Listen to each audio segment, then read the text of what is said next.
Hello everyone, refraction of light पढ़ रहे हैं हम लोग। और देखिएगा क्या पढ़ना है हमको आज की क्लास में। रिफ्रैक्शन ऑफ लाइट चल रहा है हमारा टॉपिक, उसको लिख देते हैं हम। Refraction of light, I hope आपको समझ में आ चुका है। क्या होता है रिफ्रैक्शन ऑफ लाइट में? लाइट रे अपने पाथ से डिविएट हो जाती है। कितनी तरीके से डिविएट होती है? दो तरीके से, है ना। If a light ray enters from rare to denser medium, it bend towards the normal, and if it is going to enter from denser to rare medium, it goes away from the normal. Is it okay?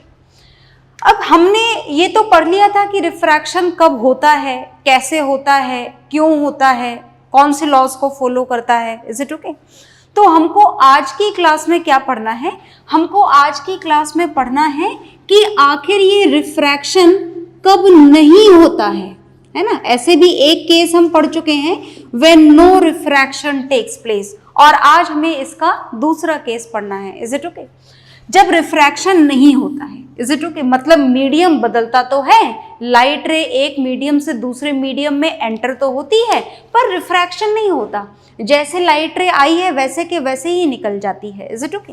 तो इसका एक case हम last class में पढ़ चुके हैं, that when a light ray falls normally on the separating surface, then no refraction of light takes place. Okay, आज की क्लास में हम नो रिफ्रैक्शन का दूसरा केस जानेंगे। सुनिएगा ध्यान से। तो हम इस नो रिफ्रैक्शन का केस 2 जानने जा रहे हैं। बस ये 2 ही केस होते हैं जब मीडियम के बदलने के बावजूद refraction of light process complete नहीं होता है। Is it okay? तो देखिएगा कि दूसरा केस कौन सा है। जैसे मानिए कि आपने कोई 2 मीडियम लिए यहाँ पर। अब मैं मीडियम के नाम आपको नहीं बता रही हूँ, बस सिर्फ इतना सा जान लें कि यहाँ पर ये एक मीडियम है, कोई सा भी मीडियम हो सकता है। हमने इसको नंबर दे दिया मीडियम 1। Is it okay? और ये नीचे वाला हमने दूसरा मीडियम लिया और इसको हमने मीडियम नंबर दे दिया medium number 2। Is it okay? तो मीडियम नंबर 1 का जो रिफ्रैक्टिव इंडेक्स है वो आपने लिख दिया, कितना है? N1। और मीडियम नंबर 2 का रिफ्रैक्टिव इंडेक्स आपने कितना लिख दिया? N2। Is it okay? और हम कौन सी कंडीशन पढ़ने जा रहे हैं? हम कंडीशन पढ़ने जा रहे हैं नो रिफ्रैक्शन की। मतलब लाइट रेस मीडियम 1 से मीडियम 2 में एंटर तो होगी, पर बेंड नहीं होगी, जैसे आई है वैसे ही निकल जाएगी। और इसका जो केस है वो केस सेकंड हम पढ़ रहे हैं, and case second is possible only when the refractive index of these 2 mediums are same. Is it okay? मतलब दोनों मीडियम के रिफ्रैक्टिव इंडेक्सेस कैसे रहेंगे? सेम रहेंगे। जो इस मीडियम का रिफ्रैक्टिव इंडेक्स है वो ही इस मीडियम का भी रिफ्रैक्टिव इंडेक्स होगा। और अगर ऐसा हो जाए, इज इट ओके, अगर ऐसी कंडीशन हो जाए कि N1 और N2 आपस में बराबर हो जाए, then what would happen? Look here very carefully on the board. This is normal. ये हमने जो ड्रॉ करा है, ये क्या ड्रॉ करा है? ये हमने ड्रॉ करा है नॉर्मल। और ये हमने ड्रॉ करी है लाइट रे। क्या नाम दिया है इस लाइट रे को? Incident ray. Is it okay? और इस इंसिडेंट रे, इस नॉर्मल के बीच का जो एंगल है, इसे हम क्या बोलते हैं? Angle of incidence. और हमारे हिसाब से ये बात हमें बता चुके हैं कि N1 और N2 यहाँ पर क्या है? बराबर। दोनों मीडियम के रिफ्रैक्टिव इंडेक्स क्या है? बराबर। Is it okay? और इस कंडीशन में रिफ्रैक्शन नहीं होगा, मतलब ये लाइट रे जैसी आई है बिल्कुल वैसे ही, बिना किसी डिविएशन के, ना नॉर्मल की तरफ मुड़ेगी ना नॉर्मल से दूर जाएगी। Is it okay? मतलब क्या नहीं हुआ यहाँ पर? No deviation is there. कोई डिविएशन नहीं हुआ। मतलब क्या नहीं हुआ? नो डिविएशन का मतलब no refraction. Is it okay? Light ray अपने पाथ से बेंड नहीं हुई। Is it okay? तो ये वाली रे जो लाइट रे है, इसका नाम क्या है? इसका नाम है इंसिडेंट रे। और बिल्कुल इसी पाथ में आपको दूसरी लाइट रे मिल गई। और ये कौन सी लाइट रे आपको मिली है? दूसरी। इस दूसरी लाइट रे का नाम है रिफ्रैक्टेड रे। क्या नाम है? रिफ्रैक्टेड रे। Is it okay? और ये जो एंगल है रिफ्रैक्टेड रे और नॉर्मल के बीच का, इस एंगल को हम कौन सा एंगल बोलते हैं? Angle of refraction.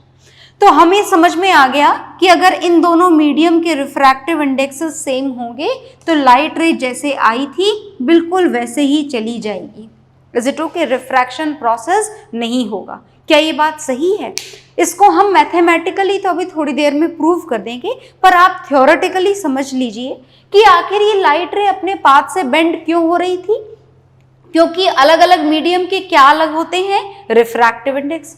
और अगर रिफ्रैक्टिव इंडेक्स अलग होते हैं तो जिसका रिफ्रैक्टिव इंडेक्स कम होता है वो मीडियम रेयर हो जाता है, जिसका ज्यादा होता है वो मीडियम डेंसर हो जाता है। यहाँ तो दोनों मीडियम के सेम है, मतलब दोनों ही मीडियम में लाइट की क्या सेम होगी? स्पीड। और अगर लाइट की स्पीड सेम हो जाए तो रिफ्रैक्शन प्रोसेस नहीं होता है। ये बात आपको ध्यान रखनी है और इसी बात को हम मैथमेटिकली यहाँ पर प्रूव करने जा रहे हैं। देखिएगा, प्रूव करने के लिए जो लॉ हम यहाँ पर यूज करने जा रहे हैं, दिस इज स्नेल्स लॉ। कौन सा लॉ काम में लेने जा रहे हैं? हम स्नेल्स लॉ काम में लेने जा रहे हैं। According to this Snell's law N21, N21 का मतलब हर बार मैं आपको बताती हूँ, दोबारा सुनिएगा। N21 का मतलब refractive index of medium 2 with respect to 1। Is it okay? और इस N21 को लिखने का एक नया तरीका भी हमें पता लग चुका है। This can be written as the ratio of refractive index of medium 2 with respect to refractive index of medium 1। Is it okay? आगे वाला नंबर न्यूमरेटर में और बाद वाला नंबर कहाँ चला जाता है? डिनोमिनेटर में।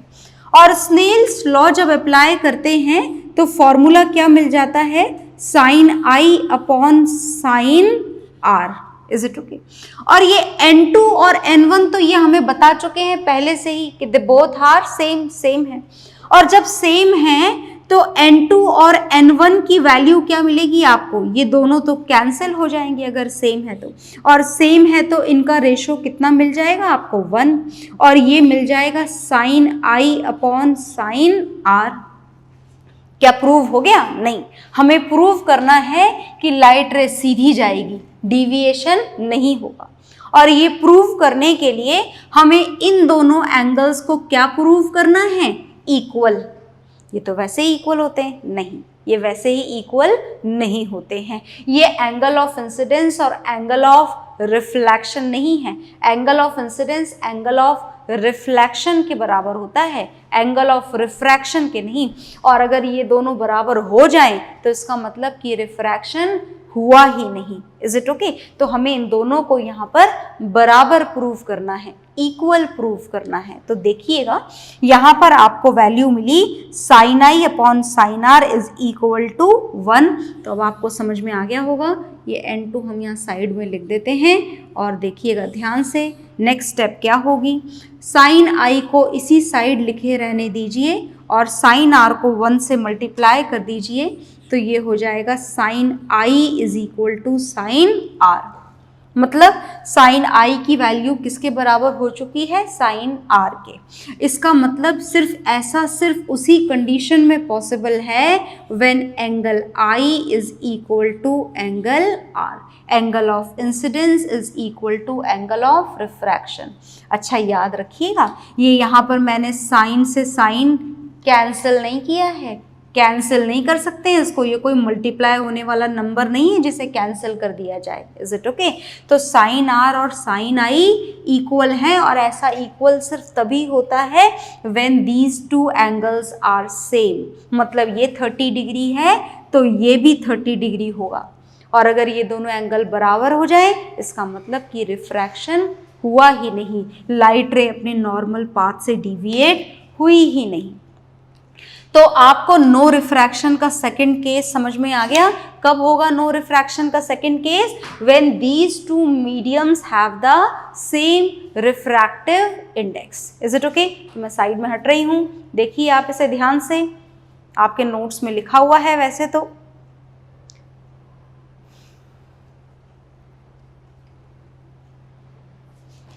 इसके पढ़ने के बाद में अब हम जो आगे पढ़ने जा रहे हैं, देखिएगा ध्यान से, थोड़े ज़्यादा कॉन्सेप्चुअल टॉपिक हैं, थोड़े ज़्यादा ध्यान से सुनने पड़ेंगे। सिंपल से टॉपिक नहीं है ये। ध्यान से सुनेंगे तो समझ में आएगा। Is it okay? ये रिफ्रैक्शन ऑफ लाइट भी हटा देते हैं यहाँ से। चैप्टर तो वही चल रहा है पर जगह हमें थोड़ी ज़्यादा चाहिए। अब जो नेक्स्ट हम पढ़ने जा रहे हैं, देखिएगा, नेक्स्ट हम एक प्रिंसिपल पढ़ने जा रहे हैं। कौन सा प्रिंसिपल है? कौन सा प्रिंसिपल पढ़ने जा रहे हैं? देखिएगा, हम पढ़ने जा रहे हैं principal of reversibility. Principal of reversibility of light. नाम से तो आपको ये समझ में नहीं आया होगा, इसका एक रे डायग्राम बनाते हैं तो आपको समझ में आ जाएगा। ठीक है, प्रिंसिपल है ये किस चीज का? रिवर्सिबिलिटी का। किसकी रिवर्सिबिलिटी? लाइट की रिवर्सिबिलिटी। Is it okay? तो रिवर्सिबिलिटी का मतलब समझते हैं, देखिएगा ध्यान से। हमने लिया यहां पर डायग्राम, आपको सब कुछ एक्सप्लेन कर देगा, बस सुनते जाइएगा और समझते जाइएगा। ये लिया हमने यहाँ पर कंटेनर, बहुत ध्यान से देखना, देखना बंद मत कर देना कि ये तो बहुत बार बना चुकी हैं मैम, अब नहीं देखेंगे। देखिएगा कुछ नया है इस फिगर में। ये आपने बनाया transparent container. Is it okay? अच्छा, ट्रांसपेरेंट ही बनाए ऐसा कोई ज़रूरी तो नहीं है, आप कोई और कंटेनर भी ले सकते हैं, प्लास्टिक बकेट भी ले सकते हैं जो ट्रांसपेरेंट ना हो, चलेगी। ठीक है, तो हमने ये कंटेनर लिया और इसमें क्या फिल कर दिया? वाटर फिल करा हुआ है, पानी है, ये ऑयल नहीं है, पानी है। Is it okay? और ऊपर कौन सा मीडियम है? एयर। मैं सारी डिटेल दोबारा से लिख रही हूं। ऊपर वाला मीडियम कौन सा है? एयर। और नीचे वाला मीडियम कौन सा है? वाटर है ये नीचे वाला मीडियम। इस एयर मीडियम को हमने क्या नंबर दे दिया? 1। Is it okay? और वाटर मीडियम को हमने कौन सा नंबर दे दिया? नंबर 2। कंपैरिजन अगर एयर और वाटर के रिफ्रैक्टिव इंडेक्सेस में किया जाए तो एयर का कम होता है और पानी का ज्यादा। मतलब एयर कैसा मीडियम है? एयर एक रेयर मीडियम है। Is it okay? Optically rare, हम सिर्फ रेयर लिखते हैं। और वाटर कंपैरेटिवली कैसा मीडियम है? वाटर कंपैरेटिवली डेंसर मीडियम है, ऑप्टिकली डेंसर। इसकी क्या ज्यादा है? ऑप्टिकल डेंसिटी, है ना। और क्या ज्यादा है? Refractive index. क्या कम है? लाइट की स्पीड। किसमें कम है? पानी में। और किसमें ज्यादा है? एयर में। Is it okay? चलिए देखिए ध्यान से, हमने ये नॉर्मल बना दिया। Is it okay? नॉर्मल की डेफिनेशन तो अब आपको बहुत ही अच्छे से याद हो गई होगी। Normal is a line which makes an angle of 90 degree with the separating surface. Is it okay? ये हमने बनाई यहां पर लाइट रे, इंसिडेंट रे। बहुत ध्यान से देखना, कुछ नया होने वाला है यहां पर। और ये जो हमने लाइट रे बनाई, ये कौन सी लाइट रे है? This is incident ray. Okay, और ये नॉर्मल, और ये कौन सा एंगल हो जाएगा फिर? Angle of incidence. मैं लेबल नहीं कर रही हूं, सिर्फ स्मॉल आई लिखना काफी होगा शायद अब। और ये लाइट रे क्या सीधी सीधी जाएगी? नहीं, बिल्कुल नहीं, तो हम बनाते ही नहीं है जब जाएगी नहीं तो, क्योंकि अब तो हम समझ चुके हैं कि सीधी नहीं जाएगी तो कैसे जाएगी। क्या हो जाएगा इस लाइट रे का? रिफ्रैक्शन। क्योंकि क्या बदल रहा है? मीडियम। और मीडियम के बदलने से लाइट की क्या बदल रही है? स्पीड। तो here this light ray is going to enter from rare to denser medium, and whenever this happens it bend towards the normal. किधर बेंड हो जाएगी? ऐसे, नॉर्मल की तरफ, है ना। और इस लाइट रे को हमने क्या नाम दे रखा है? इस लाइट रे को हमने नाम दे रखा है रिफ्रैक्टेड रे। क्या नाम दे रखा है? रिफ्रैक्टेड रे। Is it okay? And here the angle between normal and refracted ray is known as angle of refraction. याद रखना, angle of refraction, not reflection. Is it okay? ठीक। अब जो नया का, ये तो पुराना काम है, ये तो हम पहले भी कर चुके हैं। मैंने आपको बोला कि कुछ नया होगा यहाँ पर। क्या नया होगा? सुनिएगा ध्यान से। नया ये होगा कि इस रिफ्रैक्टेड रे के रास्ते में आप एक ये रखोगे। क्या रखा है हमने?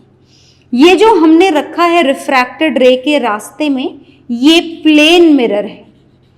प्लेन मिरर हमने बहुत पढ़ा था स्टार्टिंग की क्लासेस में। प्लेन मिरर का मतलब बार बार मैं आपको याद दिलाती हूं, ये ड्रेसिंग टेबल वाला मिरर है। Is it okay? तो किसमें रखा है आपने ये प्लेन मिरर? पानी के अंदर, रिफ्रैक्टेड रे के रास्ते में। कैसे भी रख दें, आड़ा टेढ़ा मेढ़ा, नहीं, कैसे भी नहीं रखना है। इसको रखने की एक लोकेशन आपको फिक्स करनी है इस प्रिंसिपल को पढ़ने के लिए। कैसे रखना है आपको इस प्लेन मिरर को? इस प्लेन मिरर को ऐसे रखना है कि रिफ्रैक्टेड रेस पर कैसे फॉल हो, नॉर्मली फॉल हो। मतलब रिफ्रैक्टेड रे और प्लेन मिरर के बीच का एंगल कितना हो, 90 डिग्री। Is it okay? बहुत कुछ याद आया होगा शायद आपको, अगर आपने लर्न कर रखा है चैप्टर तो। If any light ray falls normally on this plane mirror, अगर ये लाइट रे नॉर्मली इस प्लेन मिरर पे फॉल हो रही है, देन व्हाट वुड हैपन? क्या होता है? अगर मैं यहां पर साइड में बना भी देती हूं, दोबारा से आपको याद दिला देती हूं। ये प्लेन मिरर है और प्लेन मिरर पर कोई लाइट रे ऐसे 90 डिग्री के एंगल पर फॉल हो तो क्या होता है? तो होता है रिफ्लेक्शन। वो तो हमेशा ही होता है, बट यहां पर रिफ्लेक्शन कैसे होता है? It reflects back along the same path. Light रे जैसे आई थी बिल्कुल वैसे ही वापस चली जाती है। Is it okay? तो ऐसा क्यों होता है? कारण भी मैं आपको रिमाइंड करा देती हूं। Because angle of incidence and angle of reflection both are equal to 0 degree here. Is it okay? So whenever a light ray strikes at an angle of 90 degree on this plane mirror, then what would happen? It will be reflected back along the same path. ऐसे कैसे ही लौट जाएगी। तो ये लौट रही है, देखो लाइट रे यहां से यहां गई और इस पॉइंट पर एक प्रोसेस और हो जाएगा। क्या हो जाएगा कि अब लाइट रे नॉर्मल से दूर जाएगी और दूर भी बिल्कुल उतना ही जाएगी। देखो ये ऐसे सीधी जानी चाहिए थी पर ये सीधी नहीं गई, ये कैसी चली गई? It goes away from the normal. तो लाइट रे बिल्कुल जैसे आई थी बिल्कुल वैसे ही लौट गई।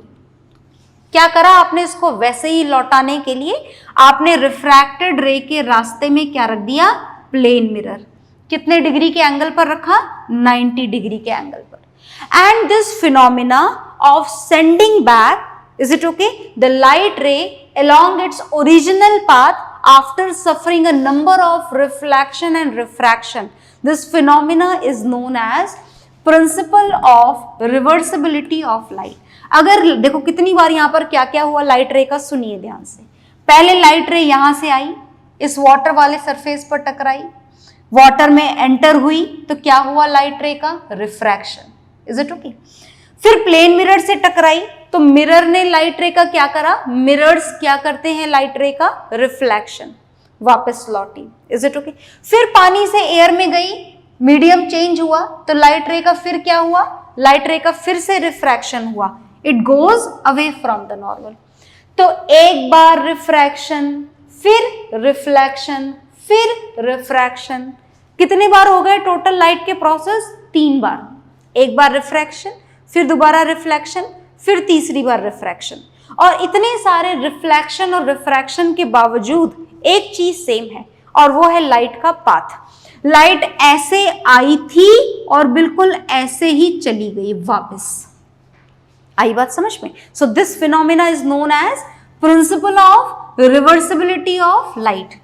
पर सिर्फ हमको ये फिनोमिना की डेफिनेशन नहीं पढ़नी थी। डेफिनेशन मैं नहीं लिख रही हूँ, as it is there in your notes, learn it from your notes. Is it okay? हम फिलहाल इसके थ्रू एक छोटा सा डेरिवेशन करने जा रहे हैं, फॉर्मूला डेराइव करने जा रहे हैं। So look here very carefully on the board. और ये मैं यहाँ से हटा देती हूँ, इसकी फिलहाल कोई इंपॉर्टेंस नहीं है। तो चलिए हम क्या करने जा रहे हैं, ध्यान से सुनिएगा, बहुत ज़्यादा ध्यान से। हम सबसे पहले लाइट रे को एंटर करवाने जा रहे हैं। केस फर्स्ट, व्हेन लाइट रे, बहुत ध्यान से देखते जाइएगा, व्हेन लाइट रे गोज, कहां से कहां जा रही है light ray? Light ray goes from air to water. Light ray कहां से कहां जा रही है भाई? एयर से वाटर में। पहले यही तो हो रहा है।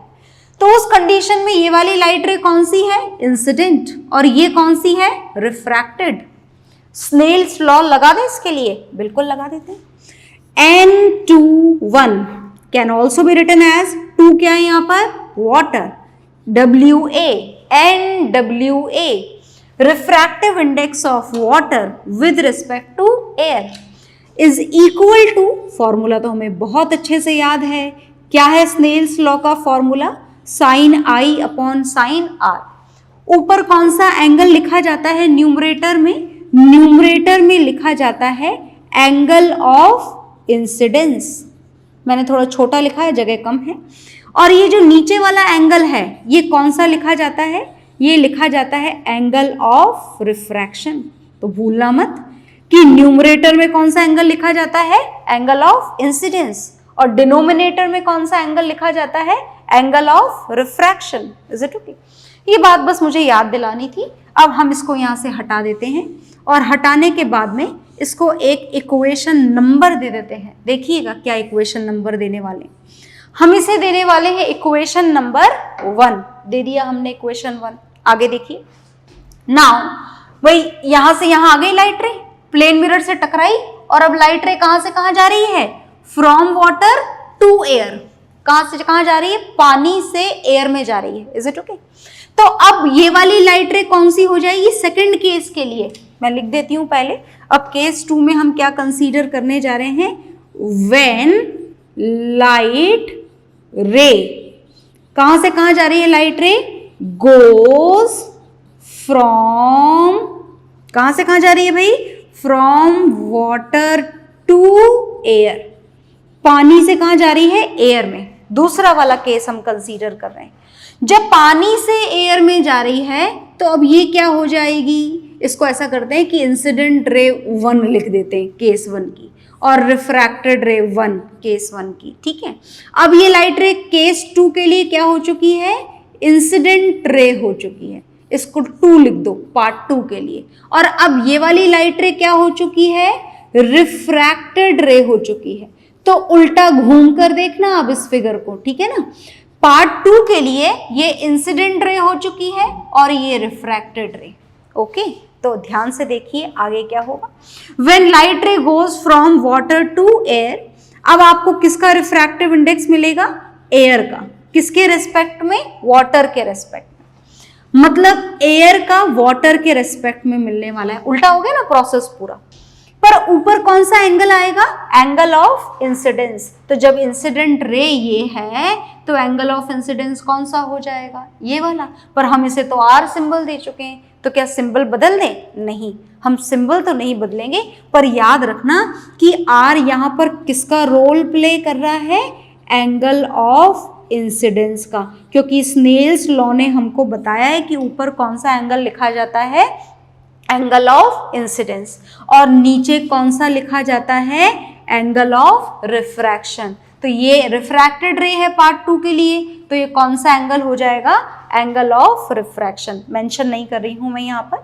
इसको दे दें आप इक्वेशन 2 और उस फिगर को जरा एक बार क्लियरली देख लें, क्योंकि अब मैं उसे हटाने वाली हूं फिगर को डेरिवेशन को कंप्लीट करने के लिए। तो देख लें आराम से, फिगर इज वेरी इंपॉर्टेंट। ये प्लेन मिरर बना लीजिएगा आप अपने नोट्स में भी फिगर में।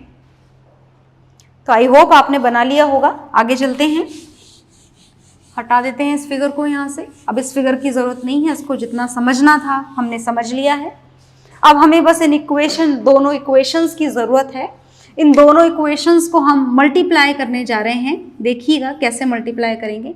Now we are going to multiplying equation 1 and 2। कैसे मल्टीप्लाई करते हैं? लेफ्ट हैंड साइड को लेफ्ट हैंड साइड से, राइट हैंड साइड को राइट हैंड साइड से। Is it okay? तो मल्टीप्लाई ऐसे ही की जाती है इक्वेशंस। देखिएगा। नाउ n21 इंटू n12, याद है ना n21 और n12 में क्या डिफरेंस है? This is the refractive index of medium 2 with respect to 1 and this is the refractive index of medium 1 with respect to 2. Is it okay? Is equal to, देखिए यहाँ पर right side sin i upon sin r लिख देती हूं मैं यहाँ, sin i upon sin r। क्या करना है? दोनों इक्वेशंस को मल्टीप्लाई। इधर देखिए, इधर क्या है? Right side sin r upon sin i लिख देते हैं, sin r upon sin i। Sine R से साइन आर कैंसिल और साइन आई से sine I cancel. Is it okay?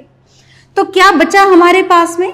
n21 is equal to, sorry is equal to बाद में लगाएंगे, into n12 is equal to, यहां तो कुछ बचा ही नहीं तो 0 लिख दें, नहीं 1 लिखेंगे, है ना।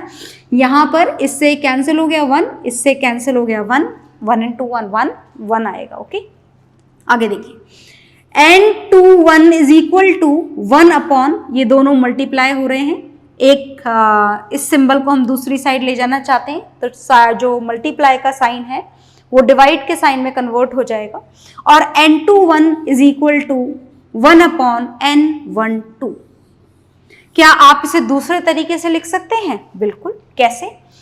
n21 को आपने एक और तरीके से डिनोट करा है WA, NWA is equal to 1 upon NAW, मतलब समझ गए ना, refractive index of water with respect to air is the reciprocal of refractive index of air with respect to water, और यही है, आप इसे क्वेश्चन 3rd दे दें, and this is known as principle, यही है आपका mathematical principle of reversibility of light, reversibility of light।